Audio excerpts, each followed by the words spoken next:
Welcome back to my channel viewers. आज मैं आपको उर्दू नज़्म की तदरीस पढ़ाने जा रही हूँ। आपका फर्स्ट सेमेस्टर का ऑलमोस्ट कोर्स कंप्लीट हो चुका है। एक या दो वीडियो रह गई हैं जिसे मैं आपके एग्ज़ाम से पहले डाल दूँगी। तो चलिए पढ़ते हैं उर्दू नज़्म की तदरीस। कलाम मौजू को नज़्म कहते हैं। प्राइमरी दर्जात में नज़्म की तदरीस ज़बान का एक अहम हिस्सा है, क्योंकि इसके ज़रिए बच्चों की ज़ौक़ की तरबियत की जाती है। ज़ौक़ मतलब होता है शौक़। शेर व नगमे से लुत्फ़ अंदोज़ होने की सलाहियत बच्चों में फितरती तौर पर मौजूद होती है। बाज़ हज़रात का कहना है बच्चे की ज़बान ही शेर होती है।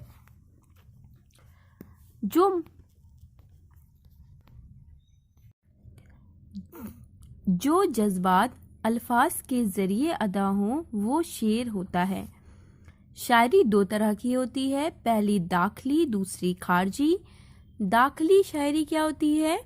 शायर जब अपने ज़ाती तजुर्बात और दिली ताशरात को पेश करता है तो उसे दाखिली शायरी कहते हैं। इसमें गीत, मर्शिया, गज़ल, नज़्म वगैरह आते हैं। खारजी शायरी क्या होती है?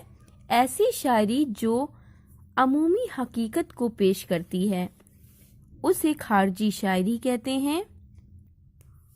जैसे जज्बाती गीत, ड्रामाई गीत, बच्चों की नज़में वगैरह। तदरीस नज़्म के मकसद: पहला है उस्ताद नज़्म के ज़रिए सेकंड पॉइंट है बच्चों में तख़य्युल की नशो नुमा नज़्म से ज़्यादा होती है, मतलब इमेजिनरी पावर उनमें बढ़ती है।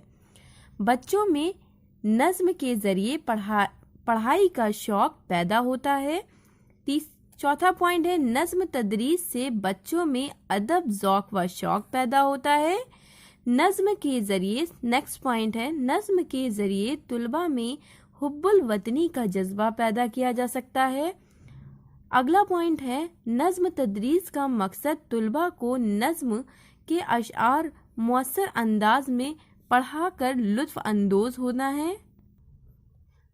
अगला पॉइंट है क्लास में शायराना कैफियत पैदा की जाए ताकि तुलबा में शायरी जज्बा पैदा हो और वो अशआर लिखने पर आमादा हो सकें। उसके बाद पॉइंट है तदरीस नज़्म के मुख्तलिफ तरीके। तदरीस नज़्म के लिए मुख्तलिफ तरीके अपनाए जा सकते हैं, जिनमें कुछ दर्ज झेल हैं।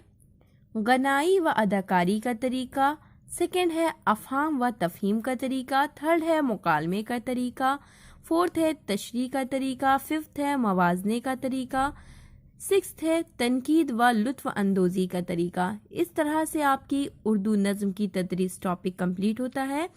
अगर ये वीडियो अच्छी लगी हो तो प्लीज़ इसे लाइक करें, मेरे चैनल को सब्सक्राइब करें और शेयर करना ना भूलें।